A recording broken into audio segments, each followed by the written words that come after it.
hanya bilik bambu, tempat tinggal kita tanpa hiasan, tanpa lukisan.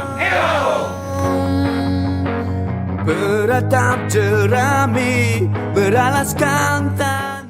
Dan hari ini kami bersama-sama hadir lengkap untuk melengkapi kegiatan bakti kesehatan yang digelar oleh rekan-rekan TNI, khususnya di jajaran Sulawesi Selatan. Untuk kami, Bapak Panglima, izin untuk bakti kesehatan dipusatkan di lapangan Arafuru Lantamal.